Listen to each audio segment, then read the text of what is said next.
बिस्मिल्लाहिर्रहमानिर्रहीम। अस्सलाम वालेकुम। आप हमारा यूट्यूब चैनल वैसफ ओवरसीज देख रहे हैं। मैं हूं आपका दोस्त तौकीर साजिद। दोस्तों, आज सऊदी अरब में मुश्किलात के हवाले से जो कि इकामा होल्डर्स के लिए दिन ब दिन बढ़ती जा रही हैं, जैसा कि अभी सहखास है उसके लिए भी 1 जनवरी से ऐलान कर दिया गया है कि उसका लाइसेंस होना ज़रूरी है और उसका कफील के साथ काम करना भी ज़रूरी है। वो अगर सरखास है, स्पेशल वीज़े पर है, तो वो कफ़ील के साथ ही काम करेगा और अपने ही सिटी में, जिस सिटी में उसका इकामा है, जिस सिटी का कफ़ील है, तो वो उसी सिटी में ही काम करेगा। ये मुश्किलात, अगर अभी आप अपना प्रोफेशन चेंज कर सकते हैं या मेहनत तब्दील करवा सकते हैं तो करवा लीजिए, क्योंकि मेहनत तब्दील हो रहा है। बाद में 1 जनवरी के बाद इस पे ज़्यादा सख्ती की जा रही है। इसी तरह ही कोरोना में भी अभी इजाफा होता जा रहा है।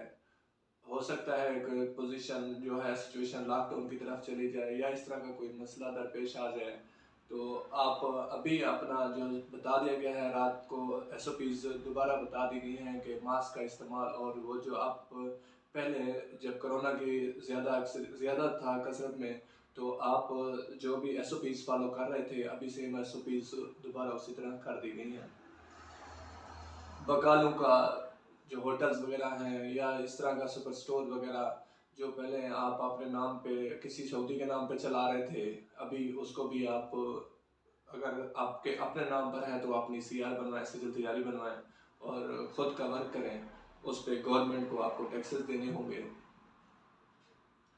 आज के जो केसेस हैं 389 है, जो मतलब इजाफा हुआ है, काफ़ी इजाफा हुआ है इसमें, और एक मौत भी वाक़ई हुई है। तो तमाम दोस्तों को बताना चलूँ, जो भी पाकिस्तान से अभी सहखास आ रहे हैं, वो आकर यहाँ पे अपना ड्राइविंग लाइसेंस बनवाएंगे, और जो आमिल और दूसरे महीने वाले हैं, फ़नी वगैरह, और जो इस तरह का जिनके टेस्ट वगैरह चल रहे हैं, किसी भी दोस्त को इसके मुतालिक इंफॉर्मेशन चाहिए हो या उसका इकामा रिन्यू ना हो रहा हो, तो डिस्क्रिप्शन में नंबर दे रहा हूँ मैं अपना, आप हमसे रब्ता कर सकते हैं। या जद्दा डिस्ट्रिक्ट बुआदी में हाई रबुआ में शरानिस में उस पर हमारा ऑफिस है, यहाँ पे भी आप विज़िट कर सकते हैं। तमाम दोस्त अपना बहुत सारा ख्याल रखिएगा, तमाम SOPs को फॉलो कीजिए। फ़्लाइट्स अपडेट के हवाले से भी अभी कोई इस तरह की मालूमात नहीं आ रही। हो सकता है किसी टाइम भी पाकिस्तान में अल्हम्दुलिल्लाह अभी तक अमन है, पाकिस्तान के हवाले से कोई ऐसी खबर नहीं आई, लेकिन इंडिया के हवाले से काफ़ी इस तरह की खबर आ रही हैं जो कि उसको बंद किया जाए या इस तरह का कोई उसके मुतालिक सोचा जा रहा हो। क्योंकि जो पाकिस्तान से अभी तक बंदे आए हैं, आ चुके हैं, PCR टेस्ट वहाँ से करवा के अपने वर्क पे पहुँचे हैं, उनमें अभी तक कोई कोरोना की तस्दीक नहीं हुई। तमाम दोस्त अपना बहुत सारा ख्याल रखिएगा। अल्लाह के बाद। अस्सलाम वालेकुम।